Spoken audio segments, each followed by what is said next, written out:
Saya sempat berdebat dengan orang di kampus saya karena dilarang mahasiswi saya bercadar. Saya bilang, Pak, di kampus sebelah sudah dilarang, masa di kampus kita dilarang? Oh, di sini nggak boleh, di kampus saya dulu di Al-Azhar nggak boleh. Ya, itu kan kampus kamu, ini kampus kita bersama, tetap saja tidak boleh. Tapi tenang ya, yang bercadar tetap ada. Yang penting tampilkan, show up. Kasaba sayyi'atan wa ahatat bih. Itu surah Al-Baqarah itu. Siapa yang melakukan maksiat, keburukan, ya, lalu meliputi dia dan mati, maka dia kekal dalam neraka. Kayak gitu masuk akal gak? Ajaran begitu rasional gak? Orang masih beriman kok kekal di neraka? Maka menurut hemat saya, Mu'tazilah ini lebih ekstrim dari Khawarij. Khawarij jelas orang dengan maksiat bagi dia bukan mukmin. Bukan juga, kalau Mu'tazilah tidak mukmin, tidak kafir, disebut manzilah baina manzilatain. Manzilah itu artinya status, bukan antara neraka dan surga. Ini dosennya PA itu, ya. Jadi dia salah faham, tidak bisa membedakan manzil dengan manzilah. Kalau manzil, maina manzilain, tempat antara dua tempat, antara surga dan neraka. Kalau manzilah, status, tidak disebut mukmin karena dia maksiat, tidak disebut kafir, di kolbunya masih ada iman. Ini kata Mu'tazilah. Maka disebutlah fasik. Jadi fasik versi Mu'tazilah itu beda dengan fasik versi Ahlus Sunnah. Nah, ini harus diperjelas. Beda dengan Khawarij. Beda coblosan kafir. Beda nyoblos 01, 02 kafir. Beda partai kafir. Beda ideologi kafir. Apalagi maksiat, itu kafir. Maka menurut kelompok Khawarij, pelaku maksiat kafir, kekal di neraka, wajar. Mu'tazilah bilang apa? Pelaku maksiat tidak mukmin, tidak kafir, namanya fasik, tapi sama-sama kekal di neraka. 11-12 ya? Kayak gitu masuk akal nggak? Model begitu rasional nggak? Mau nggak kampus di Mu'tazilah kan? Gak usah ya. Itu kitab Mu'tazilah 1 semester, 2 semester kita bedah di kampus. Ya setebal inilah. Dulu terakhir yang membedah itu Profesor Dr. Harun Nasution. Lalu datanglah kita bedah ulang ya. Tapi masih banyak juga yang salah paham ya. Masih yang mungkin karena hijab tidak mau membaca, lalu mandang saya ini masih bocah kecil ya. Mereka profesor doktor, kan profesor dulu, sekarang belum tentu profesornya terjamin ya. Maka benarlah itu pemerintah kita ada namanya apa istilahnya, akreditasi profesor ya. Jadi profesor pun juga ada sertifikatnya, disertifikasi, dicek ulang kualitasnya. Jika tidak memenuhi syarat, dia gelarnya profesor tapi tidak dapat tunjangan. Itu cara bangun, menjaga kualitas. Baik. Ini dari sisi pemikiran. Jadi saya berharap para dosen bacalah kitab-kitab begitu. Jangan lagi taklid kepada orang yang keliru memetakan pemikiran Mu'tazilah ya. Di sisi lain, ini bagian akhir yang mau saya sampaikan. Dulu debatnya sama Mu'tazilah, Khawarij. Sekarang pemikiran Mu'tazilah itu sudah merambat dan berubah wajah, bernama dengan liberal. Kita boleh sebut neoliberal. Tapi liberal ini lebih kufur dari Mu'tazilah. Karena liberal ini mau main-main ayat. dan mengejek hadis-hadis Nabi. Sama dengan Mu'tazilah lama. Mu'tazilah lama ngejek Abu Hurairah. Buka kitab-kitab Mu'tazilah, mereka bahkan memfasikkan sebagian besar sahabat Nabi yang ikut konflik dalam perangan Siffin. Itu fasik bagi mereka. Jadi jangan heran kalau nanti ada kiai ngajar di kampus lalu ngata-ngatain Abu Hurairah, jangan heran. Itu pengaruh produk lama itu. Produk Prof. Harun Nasution itu. Ya, yang disebar kemana-mana. Ya, saya paham apa sanad pemikiran mereka, sanad fikrahnya, ya. Paham maksudnya? Jangan sebut nama ya. Semoga beliau cepat juga merujuk kembali, karena ini berbahaya. Belum tentu juga jadi wali, udah berani ngata-ngatain Abu Hurairah. Yang boleh canda itu wali ma wali, ya. Sahabat ma sahabat canda, gak apa-apa. Kalau enggak kita ini bisa runtuh amal kita. Ada yang berbahaya, bukan hanya neoliberal. Kalau neoliberal ini yang jadi korban kan UIN, IAIN, IAI seperti kita ini, itu pasti dituduh liberal. Jil, jangan Islam liberal. Bahkan banyak orang-orang yang jahil, mereka memasukkan saya ke daftar nama orang liberal. Nggak ngerti dia liberal itu apa, ya. Nggak ngerti dia ahlus sunnah itu apa. Masa orang seperti kita dimasukin ke liberal? Ternyata udah pusing mau ngelawan Ar-Razi, ya. Dituduh Syiah, nggak ada Syiahnya. Dituduh apa lagi? Dituduh nggak ngerti hadis, ngaji hadis 15 tahun. Ya udah tuduh liberal aja deh. Carilah tema-tema. Kebetulan saya ini memberikan hukum mengucapkan selamat Natal itu dua. Boleh ada haram, ada halal, ada mamnu, ada ghair mamnu, sesuai dengan fatwa yang berkembang di kalangan ulama ahlus sunnah. Saudi mengharamkan karena dasar akidah. Jika kita meyakini kelahiran Tuhan, kafir. Sedangkan di Darul Ifta Mesir dan ulama Azhar, ulama Hadramaut, para habaib di sana, jika kita mengucapkan selamat Natal karena keyakinan Nabi Isa bin Maryam lahir, maka tidak kafir. Ini dua aja bedanya. Sama-sama mengucapkan selamat. Kita menjelaskan begitu disebut liberal. Kalau begitu sudah banyaklah ulama disebut liberal. Ulama Azhar liberal, habaib di Hadramaut liberal, ya. Dosen-dosen kita ini liberal juga kayaknya nih, ya. Selamat liberal pada dosen. Sembarangan buat label liberal. Yang paling lucu, Ar-Razi teman UIN liberal. Lah, JIL, Jaringan Islam Liberal, itu yang buat bukan tamatan UIN. Itu orang yang kuliahnya di Lipia. Tahu Lipia? Mahat bin Suud yang ada di Mampang.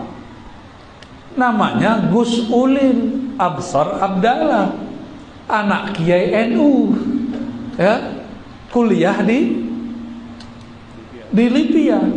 Mungkin jadi tawahhaba juga sebentar. Tasallafa wa tawahhaba, tahu nggak? Lalu kayaknya udah mulai berubah buat JIL, Jaringan Islam Liberal. Ya saya kan bukan tamatan situ juga. Saya juga bukan temannya Ulil. Saya nggak kenal dengan beliau. Cuma ada kawan saya, teman beliau. Kawan dulu ngajar di kampus. Kawan kita juga sudah berubah. Ulil udah ngajar hikam, Pak. Ulil itu udah baca Ihya Ulumuddin. Dia sudah meninggalkan JIL. Ini orang baru mau ngejil-jil dia. Lama-lama nanti jadi gel.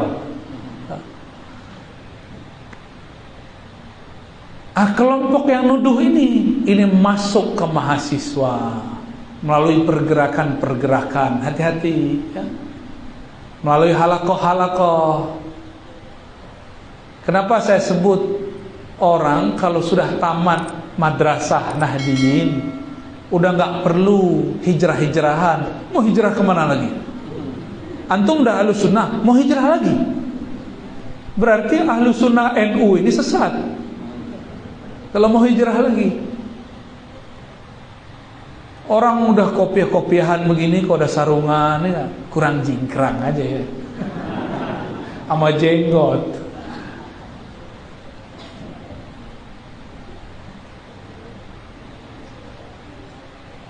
Ini jangan dilarang cadar di kampus ya. Karena saya ketemu guru-guru saya, santriwatinya banyak bercadar. Cuma memang di Jawa sebagian diidentikan cadar itu dengan kelompok yang tadi saya cerita. Ya, tapi saya yakin yang bercadar ini nggak begitu ya. Mana mungkin mereka mau ikut majelis kita ya. Karena kelompok itu punya doktrin al-julus ma'a ahlil bid'ah mamnu. Duduk bersama ahli bid'ah itu haram. Itu syubhat. Makanya mereka gak mau ngaji sama kita, gak mau dengerin. Karena sekali denger tersesat di jalan yang benar. Gak usah begitu. Datang seseorang ke rumah, dia sudah menjadi kelompok yang tadi tasallafa wa tawahhaba selama lebih dari 15 tahun. Lebih dari 15 tahun. Dia dengar saya ini sesat. Nyetir mobil sembari dengan YouTube. Yang dia setel itu gurunya dia, ustadz dia yang mentahzir saya. Tapi karena YouTube-nya otomatis jalan terus, pindahlah videonya kepada Ar-Razi. Awalnya dia bilang, saya takut dengar ceramah ustadz, takut sesat. Jadi saya ini menakutkan mereka nih, Pak Dokter, nih gimana nih? Dia cobalah, lagi asik-asik nyetir, gak sempat mengganti itu. Terdengarlah beberapa menit. Apa kata dia? Apanya yang sesat ya? Di mananya Ar-Razi sesat? Sejuk-sejuk gini kok ngomongnya kalem, bener kalem. Apanya yang aneh? Apanya yang sesat? Akhirnya dia berdoa untuk ketemu saya. Alhamdulillah ketemu. Curhatlah itu orang. Saya tanya, apa pengalamanmu jadi kelompok tasallafa wa tawahhaba? Kan saya juga punya pengalaman, tapi tidak lama, cuma 3 tahun. Dia 15 tahun. Dan dia cerita, saya nggak boleh cerita, takut nanti menjelek-jelekkan kelompok lain. Ini yang harus diwaspadai. Munculnya kelompok-kelompok khawarij, semi-semi khawarij. Mereka masuk lewat pergerakan-pergerakan. Maklum, mahasiswa ini kan kadang-kadang nggak sabar melihat kiai-kiai sepuh ini kok lelet sekali ya. Kelamaan duduk istighosahannya, baca maulidnya 1 jam 2 jam. Kata anak muda, kalau main game sudah berapa kali aku menang ini ya. Tapi saya lihat orang-orang Banjar, orang-orang Martapura, ya Banjar lah, ini di luar menjadi simbol. Di beberapa provinsi kalau orang kata Banjar pasti maulid. Ya, kalau kita sebut masjid orang Banjar, itu kelompok sebelah mundur. Tapi saya dengar juga orang Banjar udah mulai nggak ada yang nggak maulid ya. Sudah mulai membid'ahkan belajar sifat 20. Sudah mulai mengatakan Abul Hasan Asy'ari orang sesat. Dengar-dengar begitu. Benar nggak ada? Wah, ternyata bukan kabar burung. Ternyata kabarnya bukan hoax. Ini nggak bisa cuma kita omong-omongkan begini. Ini harus dijadikan satu PR besar. Maka di kampus-kampus harus mulai dihidupkan kajian-kajian bedah-bedah kitab Ahlus Sunnah, orisinilitas Ahlus Sunnah. Dan inilah karomahnya Hadratus Syekh Hasyim Asy'ari. Beliau itu sebelum Al-Azhar merumuskan Ahlus Sunnah itu 3, beliau sudah sebutkan Ahlus Sunnah itu 3. Yang pertama, berakidah Ahlus Sunnah itu menurut riwayat Abul Hasan Asy'ari atau Imam Al-Maturidi. Pesantren kampus kita begitu nggak? Dibunyikan kalau perlu di ADRT-nya. Kampus ini kampus Ahlus Sunnah, sebut bunyikan. Ahlus Sunnah yang mana? Nahdiyah kah atau Muhammadiyah kah? Bunyikan itu. Karena banyaknya aku Ahlus Sunnah sekarang. An-Nahdiyah ya. Bunyikan itu. Terus yang kedua, Ahlus Sunnah itu kata Hadratus Syekh mesti bermazhab. Mazhabnya 4, pilihlah salah satunya. Hanafi, Maliki, Hanbali, Syafi'i ya. Mereka semua adalah ulama salafus saleh. Salafus saleh 3 abad pertama. Maka ikut mereka, itulah yang disebut salaf. Bukan ikut Ibnu Taimiyah. Ibnu Taimiyah itu yang klaim ikut salaf. Ibnu Taimiyah itu abad ke-8 Hijriah, wafatnya tahun 728. Beliau bukan imam salaf, beliau imam di masa khalaf. Ya, apalagi Syekh Muhammad bin Abdul Wahhab lebih belakangan lagi, apalagi Syekh bin Baz, Al-Albani baru wafat tahun 99 kemarin.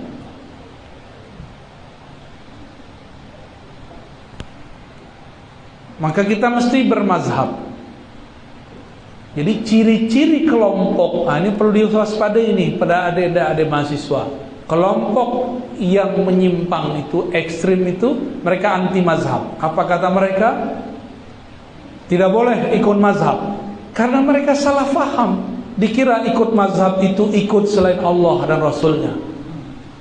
Dan saya heran sekali ada tamat Madinah ngomong begini, jika Syafi'i beda dengan Nabi, kita ikut Nabi.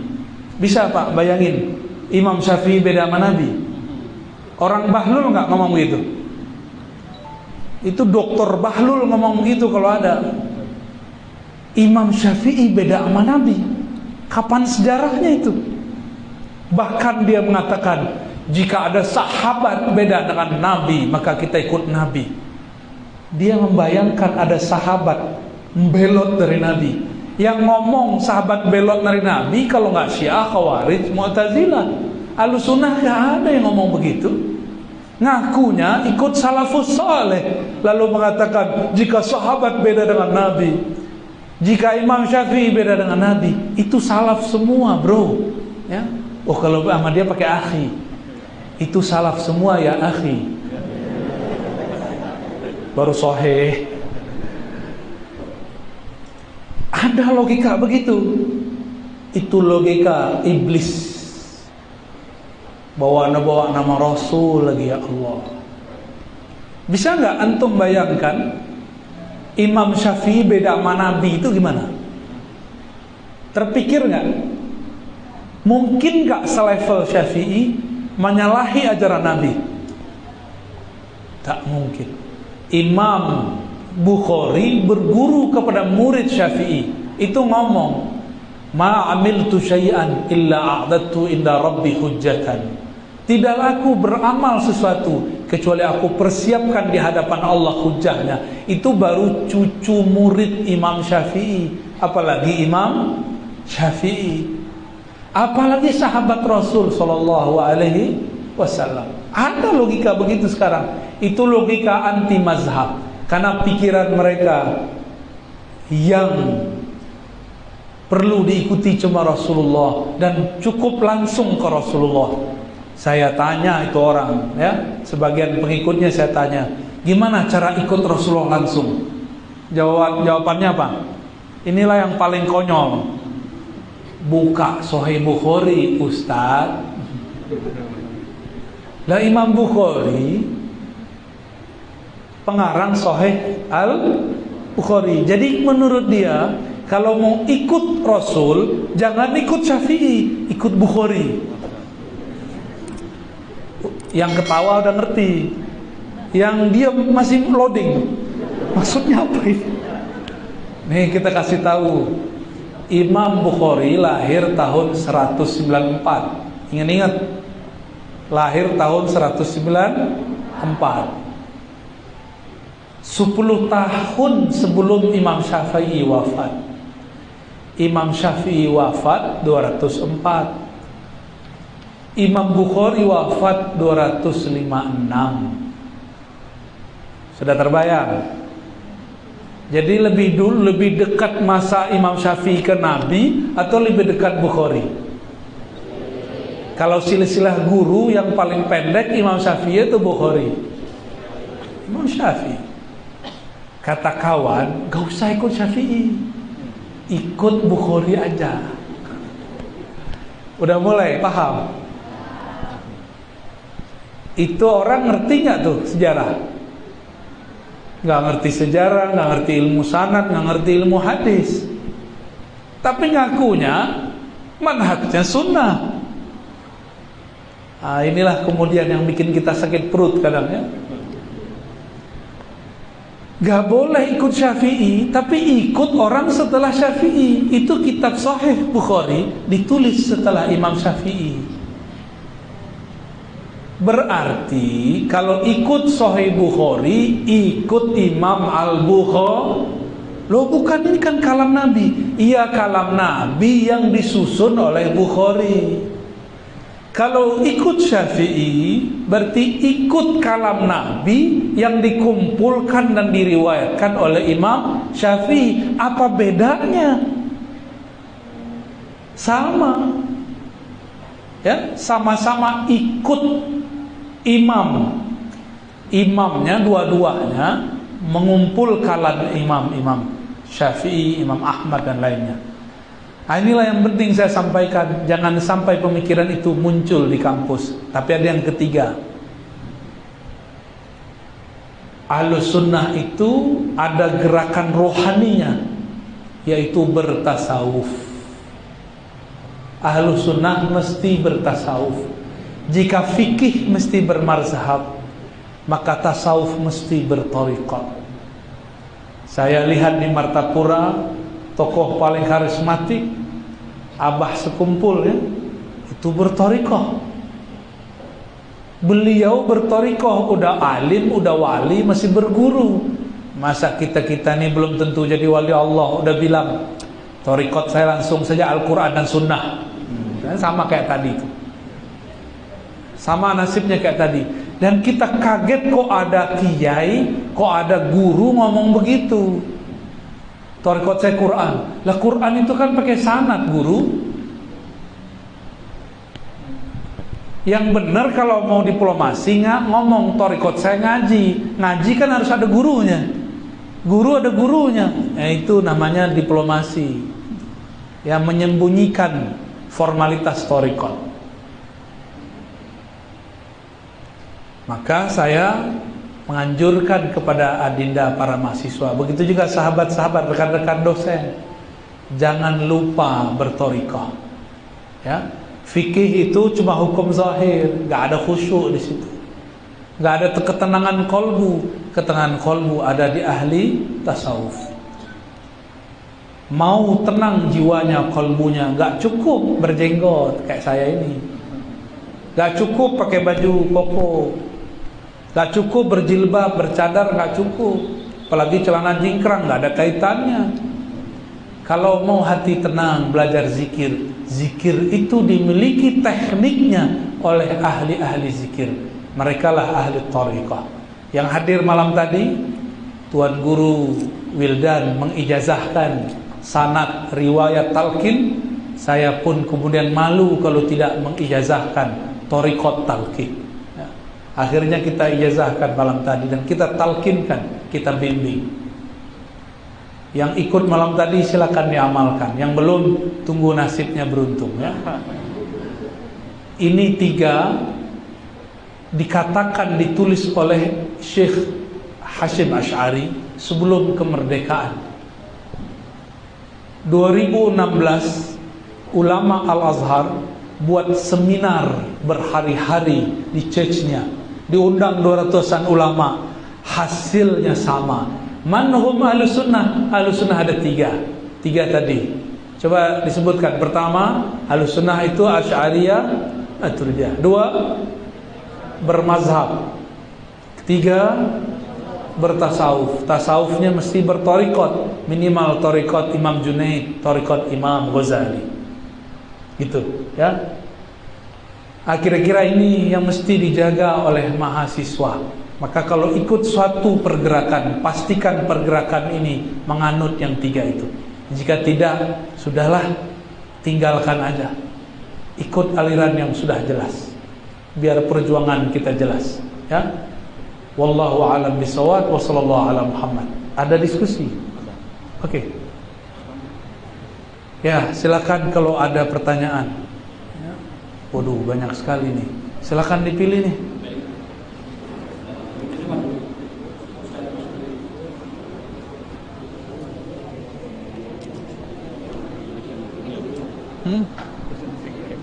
Oh, ada dosen. Oh, ini.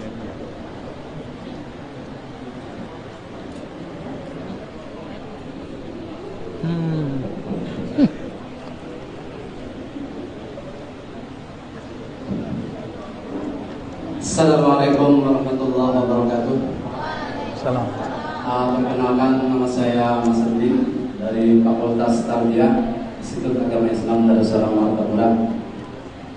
Menarik apa yang Buya sampaikan pada hari ini, dan kami selaku jamaah dari Tabayat Buyutuban itu patut berbangga karena melengkapi, ada orang-orang intelektual yang melengkapi thariqat YouTubiah tadi. Alhamdulillah.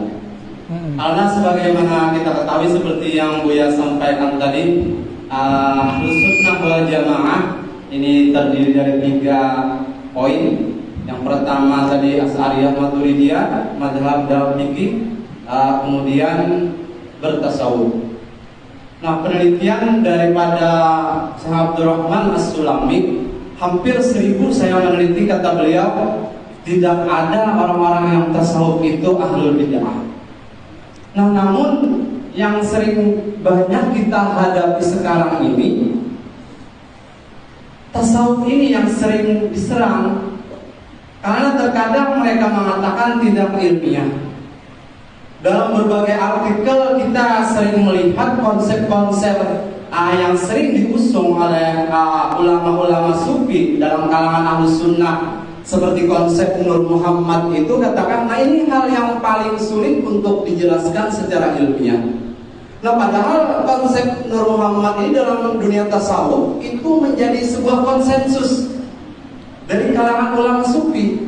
Tapi tidak jarang juga kritikan. Yang paling banyak dikritik itu adalah akar daripada dalil hadis yang diriwayatkan oleh Jabir.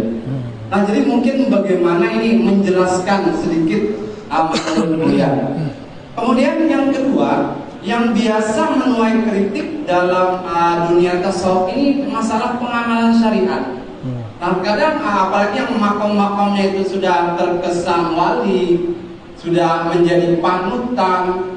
Nah, jadi yang pertanyaannya itu, apakah memang syariat ini ada 2? Karena dalam surah Al-Kahfi itu kan Nabi Khidir itu diceritakan seakan-akan itu maksiat, tapi kenyataannya memang perintah Allah Subhanahu wa Ta'ala.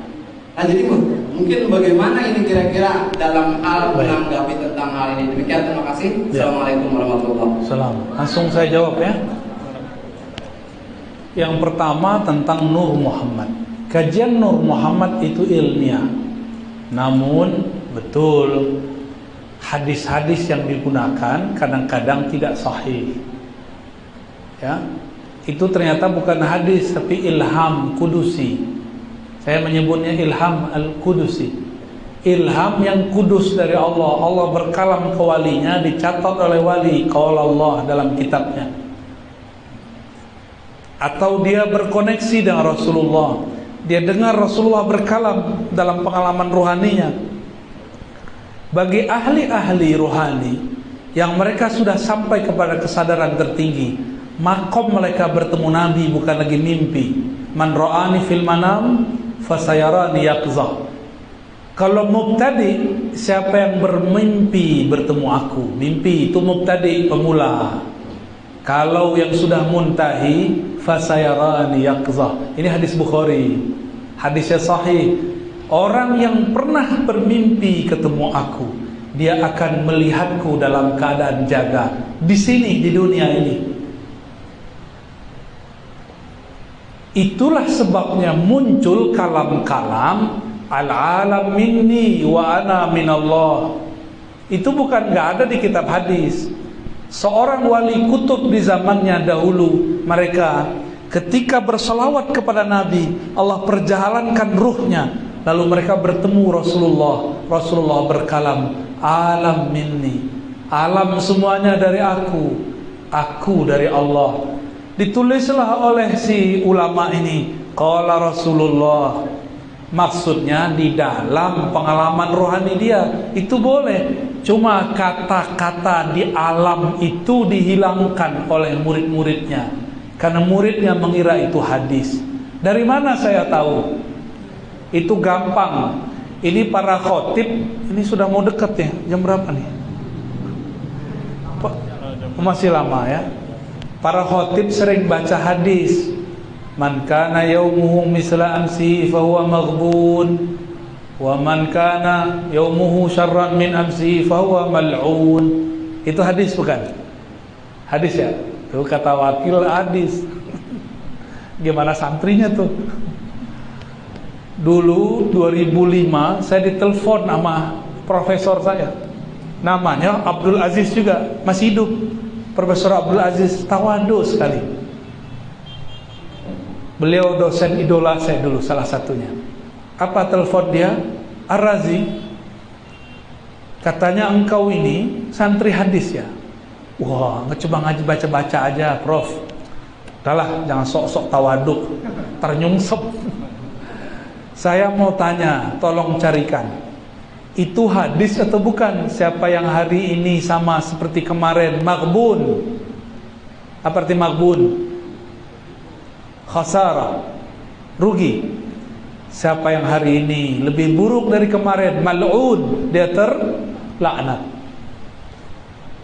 Kebetulan saya emang hobi mencari hadis-hadis populer yang tidak ada sumbernya. Langsung saya jawab, oh itu Prof, itu mimpi daripada seorang imam, namanya Abdul Aziz bin Rawad. Tulis. Yang punya catatan tulis. Antum gak akan hafal ini. Ya, ini kajian saya 15 tahun. Ya udah, nanti dia rekamannya ditulis ya. Gaya-gayaan ngaji nggak pakai catatan.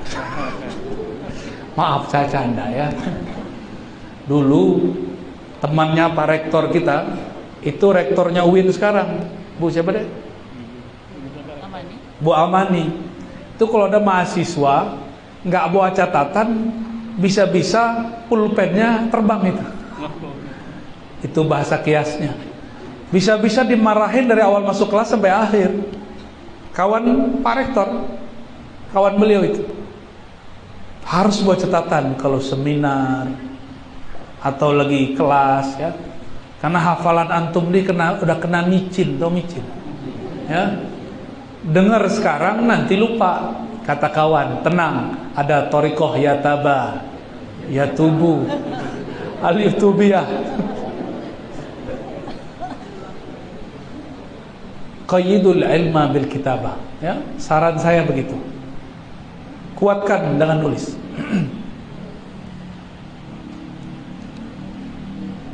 Tadi saya mau ngomong apa ya? Hadis. Iya, hadis maghbun. Ini kalau sudah marah begitu dia lupa deh. Lalu saya jawab, Prof, itu kata-kata dari Abdul Aziz bin Rawad. Apa kata dia? Ra'aitun Nabiyya sallallahu alaihi wasallam fil manam. Aku bertemu Nabi dalam tidur.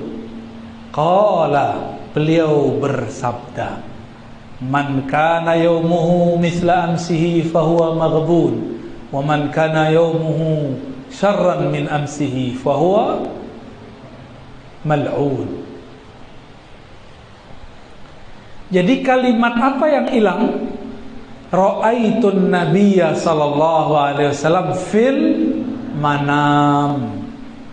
Hilang kalimat aku melihat Nabi dalam mimpi. Langsung dikatakan Nabi bersabda. Salah muridnya. Ya. Sama itu ya. Ungkapan-ungkapan tadi itu bukan dalil menurut ahli hadis, tapi itu dalil menurut ahli ma'rifat. Kalau kita diperjalankan ke masa yang sama, kepada kondisi yang sama, kita akan mendengar kalam yang sama. Al-alam minni wa ana minallah, kuntu kadzan makhfiyan fa ahbabtu an u'rafa, sampai akhir kalam. Saya menyebutnya ilham kudusi. Ya, nanti ada buku tentang itu, tenang, tentang ma'rifatullah, isinya ma'rifat Nur Muhammad. Insyaallah. Kapan selesainya wallahu alam. Ini masih jalan-jalan aja nih.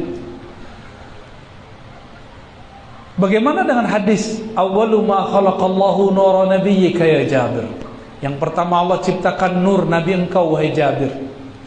Ini riwayat ketemu dalam Musannaf Abdul Razzaq yang mengatakan itu Imam Suyuti. Masalahnya manuskrip makhtutat daripada Musannaf Abdul Razzaq. Abdul Razzaq ini guru daripada Imam Ahmad semasa dengan Imam Syafi'i. Makhtutatnya, tulisan tangannya sekarang sudah tidak ketemu lengkap, sehingga kita tidak ketemu lafaz itu, hanya didapatkan dalam risalah Imam Suyuti. Barangkali di zaman Imam Suyuti manuskripnya, tulisan tangannya masih lengkap, tapi karena masa-masa hilang habis, halaman itu hilang, atau ada orang jahil yang merobek menghancurkannya. Jadi itu dulu pernah ada, tapi nggak usah khawatir, saya punya hadis yang lain ya. Tenang. Antum mau hadis Nur Muhammad berapa saya kasih ya. Dalam hadis Imam Hakim Allah berkalam kepada Nabi Adam, "Hai Adam, kamu tahu dari mana Muhammad?" Itu hadisnya sahih menurut Imam Hakim. Lalu Nabi Adam mengatakan, "Ya Rabb, aku lihat namamu di aras." Setelah itu ada nama Muhammad Rasulullah. Lalu Nabi Adam diingatkan oleh Allah, "Ya Adam, laula Muhammad ma khalaqtuka." Kalau bukan karena Muhammad, di situ artinya nur. Kalau bukan karena nur Muhammad, aku tidak ciptakan engkau. Itulah dalil paling sahih mengenai kata nur Muhammad atau Muhammad. Lalu yang lebih sahih lagi, riwayat Imam Tirmizi. Hadis itu ada 6 kitab yang masyhur, Bukhari, Muslim, Abu Daud, Tirmizi. Berarti ini yang keempat. Beliau ini murid Imam Bukhari. Imam Tirmizi yarwi an Abi Hurairah. Apa kata Abu Hurairah? Qalu, berkata para sahabat, "Ya Rasulullah, mata wajabat lakan nubuwah?" Wahai Rasulullah, kapan engkau diangkat jadi nabi? Apa jawaban beliau? Adam baina ma'in wa tin. Adam belum dicipta, masih air dan tanah. Aku sudah ditetapkan jadi nabi. Itulah yang disebut Ahmad. Nurnya disebut Nur Muhammad. Hadisnya hasan sahih. Jadi nggak usah pakai hadis palsu. Maka kalau ketemu yang tadi, tambahkan dalam ilham para ulama wali Allah. Mereka mendengar Nabi bersabda, "Awwalu ma khalaqallahu nur Muhammad." Itu ilham semua. Awal yang Allah ciptakan Nur Muhammad. "Laulaka ya Muhammad ma khalaqtul aflaq." Kalau bukan karena engkau hai Muhammad, aku tidak ciptakan alam semesta. Itu semuanya ilham, menjelaskan makna ayat wa ma khalaqtul jinna wal insa illa liya'budun. Ini sudah sering saya jelaskan. Saya jelaskan sekali lagi di sini. Tidak aku ciptakan jin dan manusia kecuali untuk menyembahku. Saya mau tanya, yang paling sempurna menyembah Allah siapa? Siapa?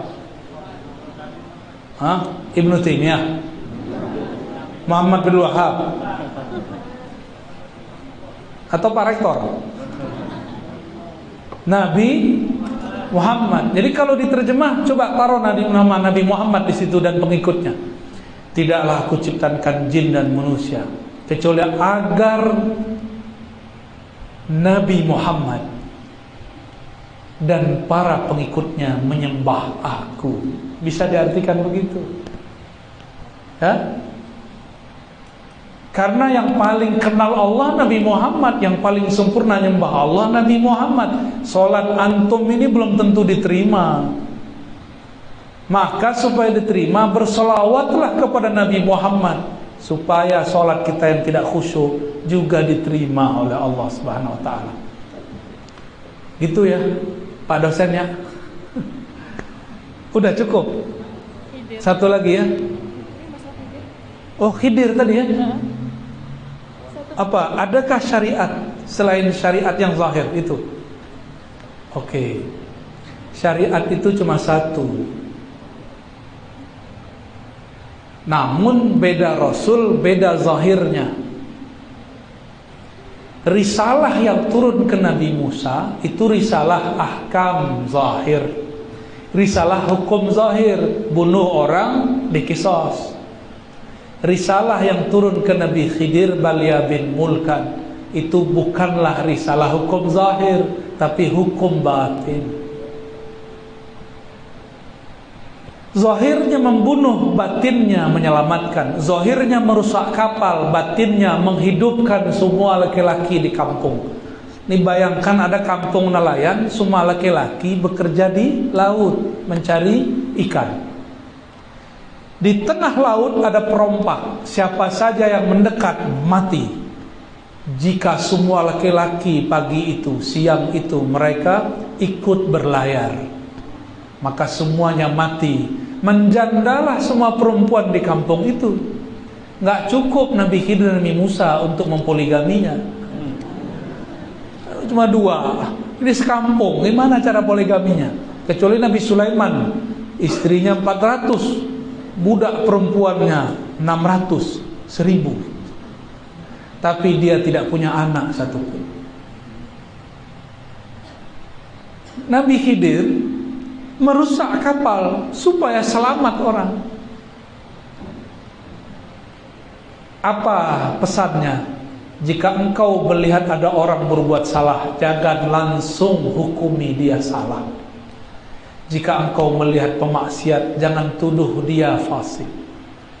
Begitu juga jika engkau melihat ada orang taat, jangan langsung katakan dia wali Allah. Siapa tahu ada hukum di balik hukum. Syariat tetap satu, cuma turunnya ke nabi-nabi berbeda. Sempurnanya pada Nabi Muhammad sallallahu alaihi wasallam. Dan tidak ada namanya wali, orang tarekat, bertasawuf, tidak bersyariat, tidak ada. Kalau orang belajar ma'rifatullah tidak sholat, saya ketemu. Cuma dia tidak ingkar sholat, itu yang penting. Yang tidak boleh itu ingkar, ngomong sudah gak wajib sholat, saya sudah kenal Allah, untuk apa lagi sujud dan rukun. Kalau orang begitu langsung hukumnya kafir ziddiq. Ini kita lagi jalan, ada orang mabuk-mabuk gak sholat subuh, kita boleh gak langsung bilang dia kafir? Gak boleh. Kalau ada orang gak sholat subuh, kita berhusnuzon dulu, mungkin dia masih malas. Kalau kita tanya, kenapa kamu tidak sholat subuh? Dia bilang, sholat subuh, hari gini masih ada subuh, kafir dia. Dan saya ketemu orang-orang yang benar kenal Allah, secara zahir orang lihat tidak sholat. Syak murid-muridnya. Apa yang terjadi? Dia duduk-duduk depan musola, ngerokok-ngerokok. Datang jamaah, Pak Haji, sholatlah Pak Haji. Pak Haji diajak sholat, nggak salah. Yang jamaah ini masuk, orang sudah qomat, tahu-tahu ya si jamaah ini semangat di belakang imam. Imamnya yang tadi duduk di depan, dia bingung, ini yang di depan siapa yang asli ini? Gimana kira-kira? Itu makomnya Uwais Al-Qarni. Makanya Uwais Al-Qarni dalam ilmu tasawuf masuk golongan sahabat. Dalam ilmu hadis disebut tabi'i mukhadram. Karena Uwais Al-Qarni secara rohani ketemu Nabi. Fisik lagi jaga begini ketemu. Nabi kenal Uwais, apa kata Nabi? Ya Umar, ya Ali, kalau engkau hidup panjang umur, mintalah doa istighfar kepada orang ini. Karena ternyata Umar sama Ali sering tengkar. Ini sahabatnya sering tengkar. Ini Pak Wakil nih sering tengkar nih. Gitu ya. Jadi tidak ada wali Allah ingkar syariat. Kalau terlihat oleh antum gak bersyariat, mungkin kita su'uzon. Gak usahlah ya. Sholat kita ini belum khusyuk. Sholat kita ini belum tentu diterima. Kalau ada orang gak sholat di mata ini, belum tentu dia tidak sholat. Siapa tahu yang kita lihat bayang-bayang, bukan orangnya.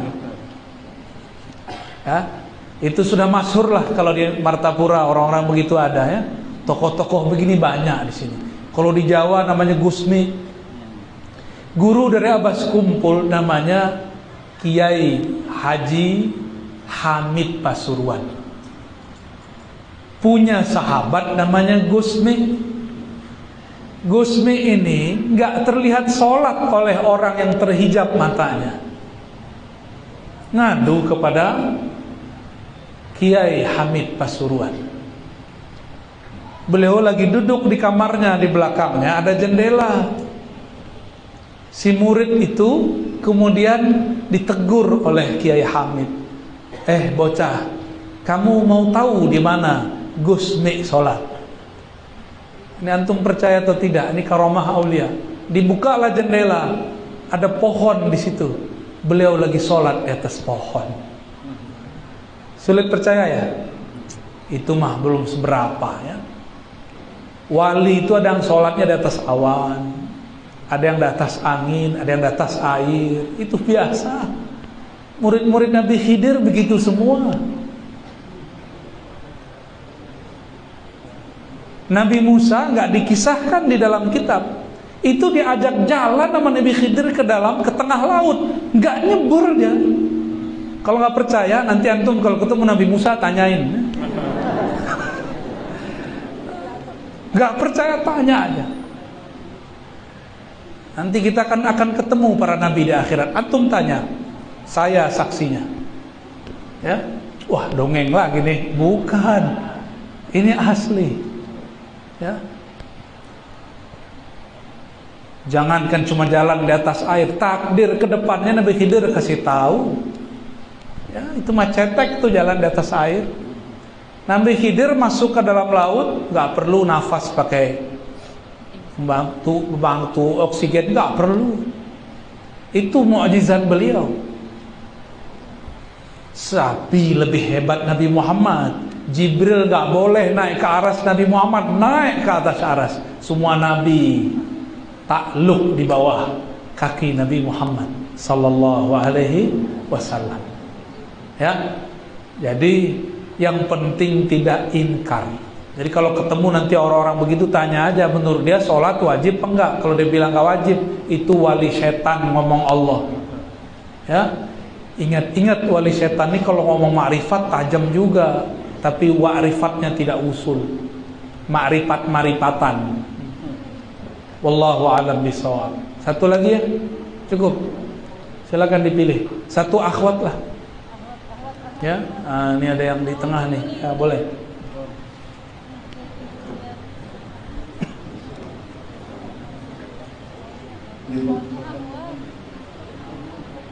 Itu perempuan.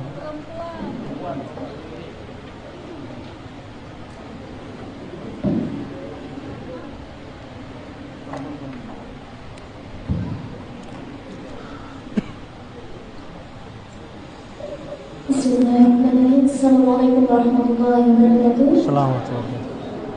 Terima kasih sebelumnya Buya sudah memberikan izin dan kesempatan kepada saya untuk menyampaikan kepada Buya. Izin Buya, sayang sekali rasanya kalau saya pribadi tidak bertanya kepada Buya pada hari ini.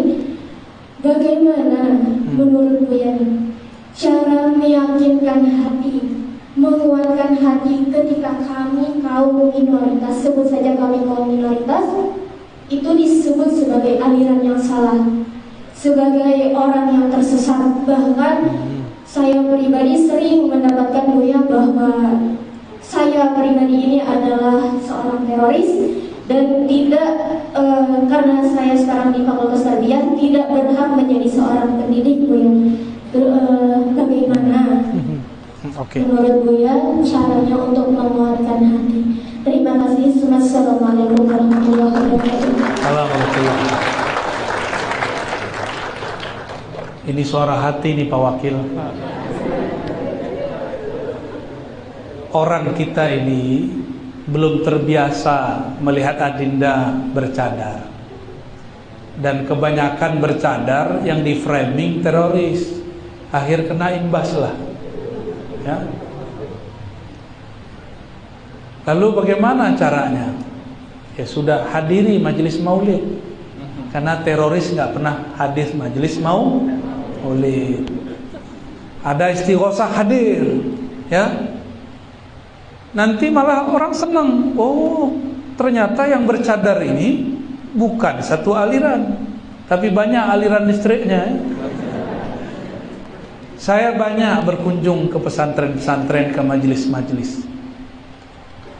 Banyak majelis Ahlus Sunnah, Asy'ariyah, Maturidiyah, bertorikot Sufi, bermazhab Syafi'i, itu santriwatinya bercadar.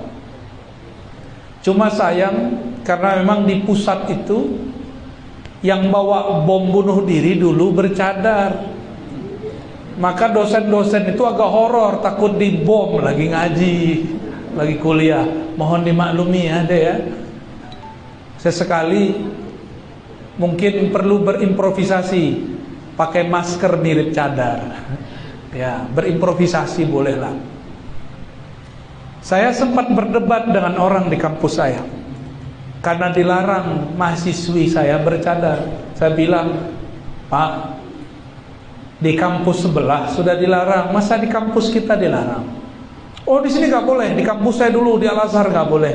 Ya, itu kan kampus kamu, ini kampus kita bersama, tetap saja tidak boleh. Tapi tenang ya, yang bercadar tetap ada. Yang penting tampilkan, show up, tampilkan bahwa adinda ini bercadar itu bukan cadar kelompok sebelah, tapi yang mengikuti mazhab Syafi'i. Coba buka kitab-kitab mazhab Syafi'i, dianjurkan tutup muka. Cuma istri saya maunya baru pakai cadarnya, cadar masker. Ya, saya bilang, Dek, pakai cadar Dek. Dijawab pakai kaidah fikih yang lain. Ya, mampus juga kita ya. Yang disuruh pakai cadar, dia pakai kaidah lainnya. Terserahnya adinda mungkin pakai kaidah yang lain. Guru saya namanya Syekh Taufik bin Muhammad Sa'id Ramadan Al-Buti. Semua putrinya bercadar. Apa kata beliau? Aku ingin membantu kalian para cowok-cowok jomblo, dan cowok-cowok yang gak jomblo matanya jelalatan, supaya ghaddul basor. Mau dilihat matanya doang kan pusing juga kita, Pak.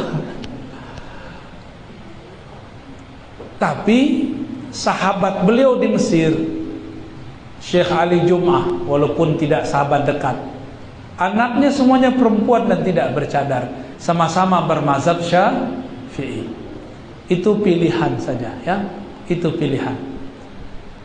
Semoga nanti ada pesantren-pesantren Ahlus Sunnah wal Jamaah yang mulai mensyiarkan itu sebagian ya, mulai membolehkan. Ya, kalau saya senang Pak lihat di Malaysia sudah biasa, di Kuala Lumpur itu ibu kota sudah biasa kita lihat perempuan bercadar, di Pekanbaru sudah biasa, di Medan baru di pesantren-pesantren, di Jawa ada pesantren apa tuh Suci ya benar, Santen Suci namanya. Itu perempuan bercadar ya, di Jawa Timur banyak perempuan bercadar dan mereka nahdiyin. Ya, mereka nahdiyin, Ahlus Sunnah. Barangkali itu ya, nanti coba show up, tunjukkan, ikuti aktivitas yang diikuti oleh Ahlus Sunnah secara umum. supaya mereka nggak merasa antum ini ghuraba atau geroba. Ya, semoga kita diridhai oleh Allah Subhanahu wa taala. Semoga kalam-kalam kami yang kurang disempurnakan Allah, yang sudah baik semoga diridhai oleh Allah. Mohon maaf atas salah dan kurangnya. Assalamualaikum warahmatullahi wabarakatuh.